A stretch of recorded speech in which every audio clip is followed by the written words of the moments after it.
Good morning, scholars. Today we have a real treat for us. We're honored, which perhaps is the closest thing that we have to royalty in the Bronx. We have the head of my old alma mater, Fordham University. So without further ado, President Tanya Tetlow.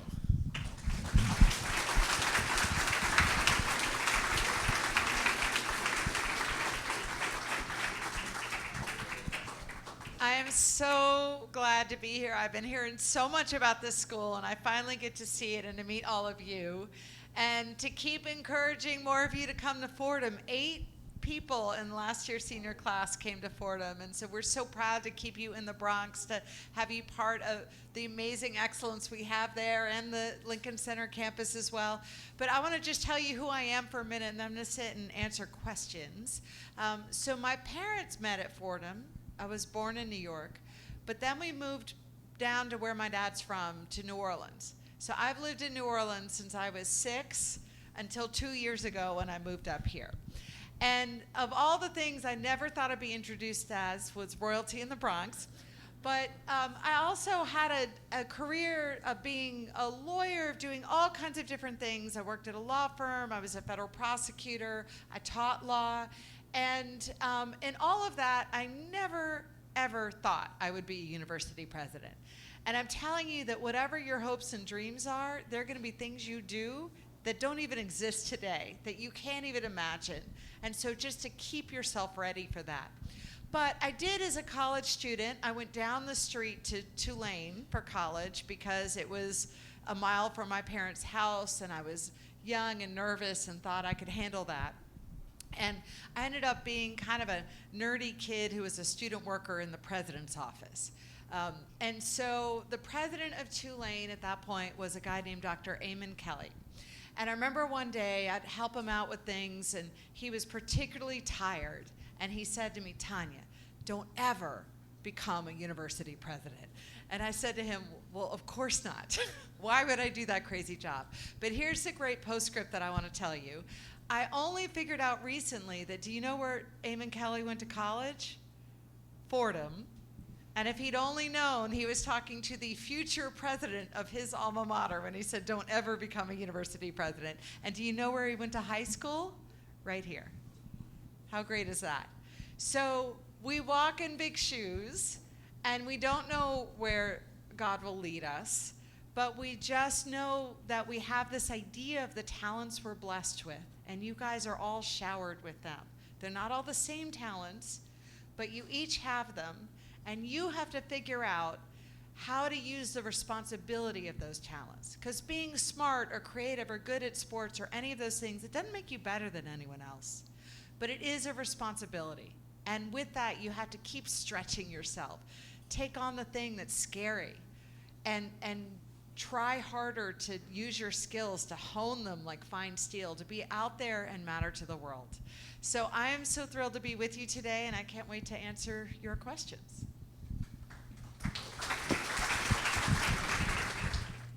All right, we'll get it started off. Okay. My name is Fernando Molina. I'm a junior, and we're pleased to have you here. Glad to be here. President Tetlow, you took office as Fordham's president in July 2022 as the first lay person and woman to hold that office. What attracted you to Fordham? Well, part of it is that Fordham's the reason I exist, because my parents met there.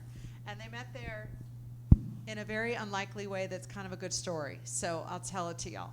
So my mom was there getting her graduate degree, and my dad was a Jesuit priest when he met my mom. And he was 17 years a Jesuit. He loved being a priest. And then he met my mom and got confused. And the details were very vague. When they would talk about it at the dinner table, they would just kind of giggle. But he had to decide, was God calling him to leave the priesthood to have a family? And it was a really hard choice for him. And he decided to go ahead and do it. I am personally quite glad that he did, because that's the reason I'm here. But he did, and then he raised me and my sisters with an understanding of what it meant to be Catholic, to be part of the Jesuit way of seeing things, because that's what he came up in. And I rebelled as a kid. I didn't go to Jesuit schools. I wasn't that rebellious, right? But that's what I had. And but it was so deeply rooted in me. And so I ended up running Loyola New Orleans. It's another Jesuit school in New Orleans. It's a great school too. And then Fordham came calling, and I never thought I'd leave home, right? I had gone to school and worked almost my whole life within about 1 square mile. But because my parents had talked about Fordham so much, because it meant so much to them, I thought, I'll give it a chance. And I decided to be just brave and make this leap and uproot myself and my family and come up here to be part of this community and to see if I could feel at home somewhere else, and I really do. Hi, good morning. My name is Kayla Perez. I am a senior at All Hallows currently, and my question is, as a member of the first female cohort to attend All Hallows High School, what advice would you give us as pioneers like yourself? So let me just say, y'all are brave, and I'm proud of you, because it's intimidating to do this, and I hope the rest of you know that, right? It is intimidating to be the first at anything. And I think part of what I find, so I'm the first non-priest, first woman to run both Loyola and Fordham. And to some extent, I could waste an awful lot of time thinking, what does everyone think of me and that?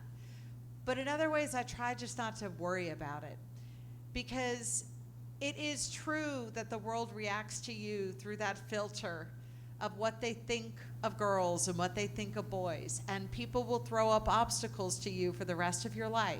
And other people like me will think they're doing you a favor by saying, don't worry, there aren't any obstacles. You don't need to worry about it. But then that just kind of makes you crazy because the obstacles are there. But I think as you navigate this space, knowing that you're just you, and you're looking out your eyes at the world and just trying to very much be yourself and to not fret about how the world's reacting to you, and to navigate as best you can, and to know that the courage it took to be here is going to serve you well forever. Because every time you're brave, every time you do something out of your comfort zone, it helps you get a thicker skin. It helps you be able to do more things in life because you're not going to shy away from them because you're scared. And I would say more importantly to the boys, that remember that they are interesting and exotic in their way being here at school for the first time, but they're just people, just like you, and that they have minds like yours and hearts like yours, and that sometimes in your nervousness around them, you might, without intending to, hurt them, right? Of sort of with that swagger, trying to show off, make them feel less than or unwelcome. So that you take it, and I've heard that you've been doing this, it's a real point of pride to know how brave they are and to make them feel at home here. President Tetlow, what are the joys and challenges you have faced in your first 2 years at Fordham University? Well, lots and lots. It's a job that I love almost every day, definitely not every day. But the joy is that Fordham is a special place, and it is. How many of you all have been on our campus in the Bronx? Okay. Oh, that makes me really happy. It is gorgeous, isn't it? I think it's the most beautiful campus anywhere in America. And we have students from all over the world there, but half of them are from the tri-state area. A quarter of them are commuter students, which I was for part of college too, right? Saving money by living at home and then coming to campus. Half of our students are students of color. A quarter of them are the first in their family to go to college.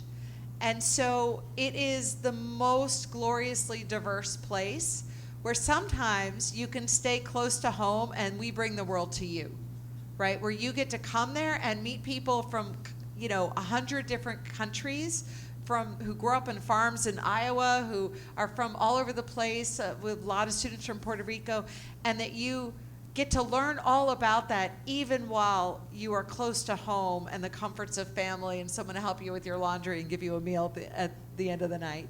And so that spirit of the place, the warmth, the ways that students are so kind to each other, it makes it really, really special. And the challenge is, the hard part is we provide this incredible academic excellence, and it's really expensive to provide that.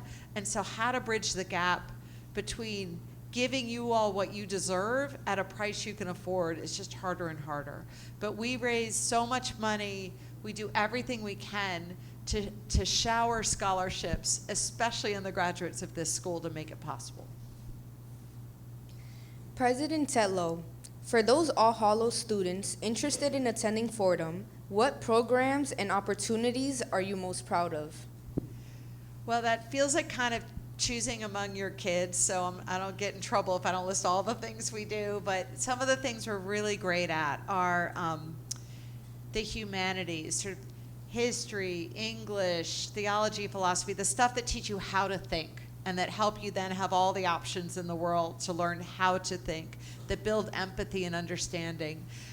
We're really good at business. So we have the Gabelli School, right? And some of you all work with the Gabelli School already.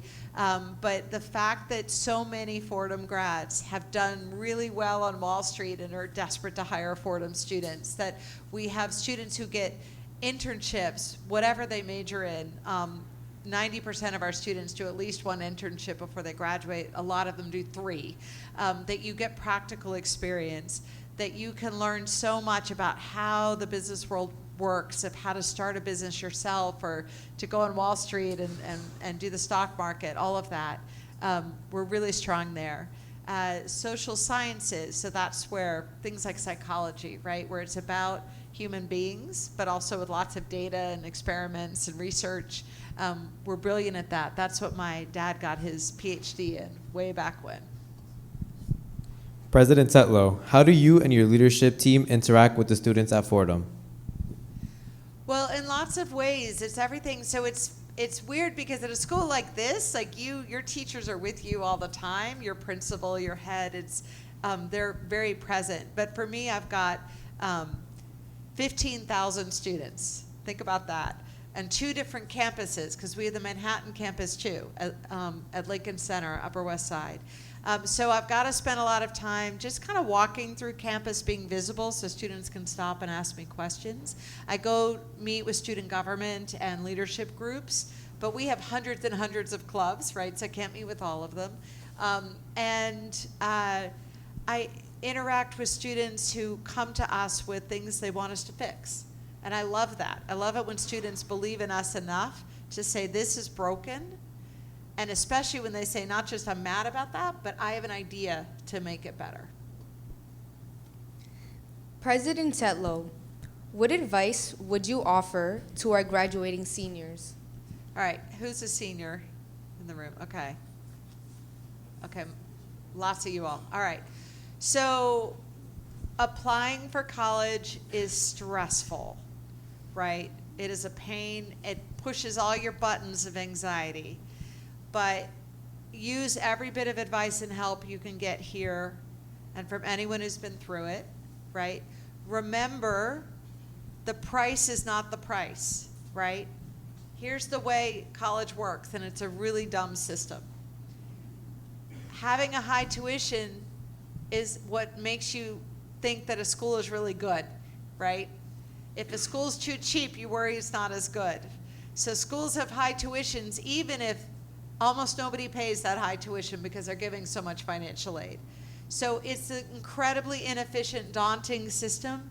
But remember, you don't know what that college will cost until you've gotten in and done your financial aid application and found out what your package is, right?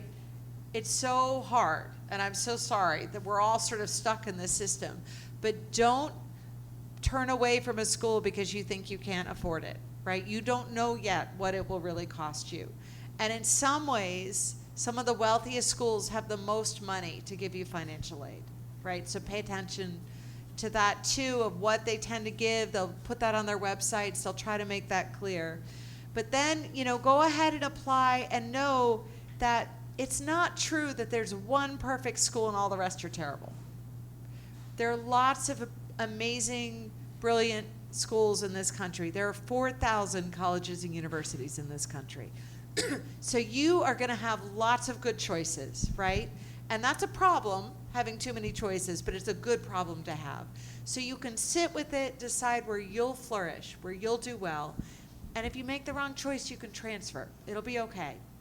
But just know that, breathe. It's a good problem to have.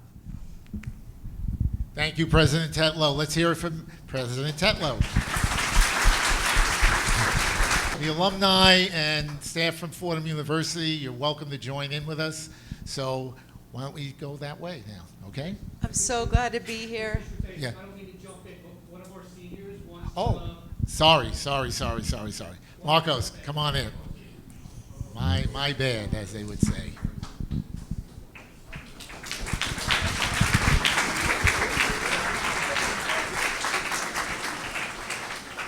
President Tetlow, on behalf of the Hallows community, we would like to offer you a honorary senior sweater. We hope you wear it with pride as a new member of our Hallows community. Yay. All